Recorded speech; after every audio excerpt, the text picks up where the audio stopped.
ఆదాయం సమకూర్చేది ఘనం, కేటాయింపులు మాత్రం శూన్యం అన్నట్టుగా తయారైంది దక్షిణ భారతదేశంలోని రాష్ట్రాల పరిస్థితి.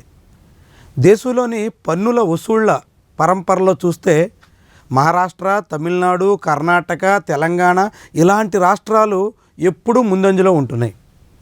కానీ కేటాయింపుల వరకు వచ్చేసరికి దక్షిణాది రాష్ట్రాలకి చాలా తీరని అన్యాయం జరుగుతోంది. ముఖ్యంగా జనాభా ప్రాతిపదికన కేటాయింపుల పేరుతో ఉత్తరాది రాష్ట్రాలకి, అందులోనూ బీజేపీ పాలిత రాష్ట్రాలకి పెద్ద మొత్తంలో నిధులు తరలిస్తూ దక్షిణాది రాష్ట్రాలకి అన్యాయం చేస్తున్నారా అనేటువంటి వాదన బలపడుతోంది. ఇటీవల నియోజకవర్గాల పునర్విభజనకు సంబంధించినటువంటి చర్చ సమయంలో చాలామంది కేంద్ర ప్రభుత్వ వైఖరిని ఇలాంటి విషయాల్లోనే నిలదీస్తున్నారు.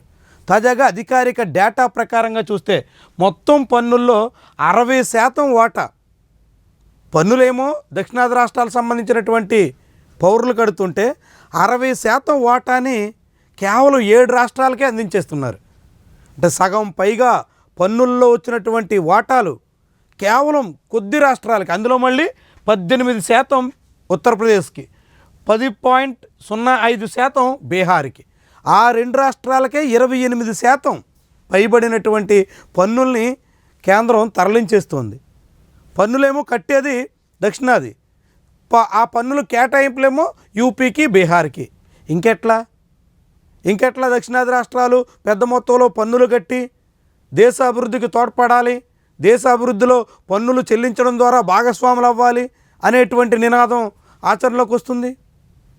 ఏ రీతిలో ఇక్కడ పన్నులు కడుతుంటే, అక్కడ కేటాయిస్తుంటే, అక్కడ నిధులన్నీ వెచ్చిస్తుంటే దక్షిణాది రాష్ట్రాలు ఏం కావాలి అనేటువంటి ప్రశ్న ఇప్పుడు ఉత్పన్నమవుతుంది.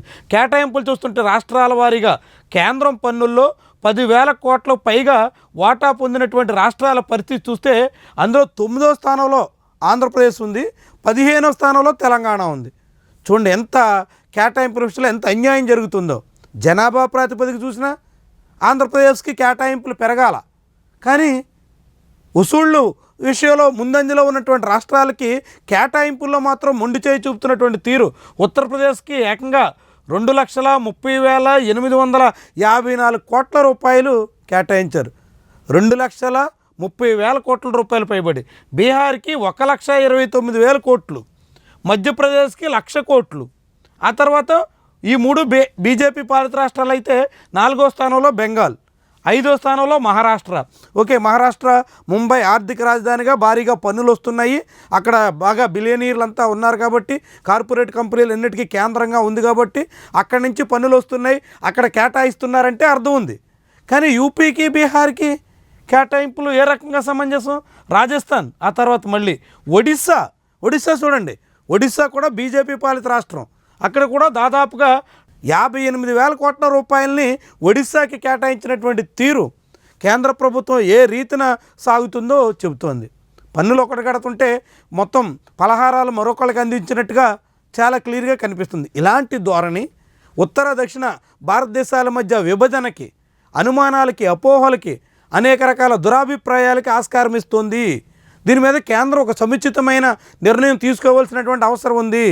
పన్నుల కేటాయింపులో దక్షిణ భారతదేశానికి అన్యాయం చేస్తున్నటువంటి ధోరణిని సరిదిద్దుకోవాల్సినటువంటి అవసరం ఎంతైనా కనిపిస్తోంది. లేదంటే ఇది అనేక రకాల సమస్యలకి ఆస్కారం ఇచ్చేటువంటి ప్రమాదం ఉంటుంది.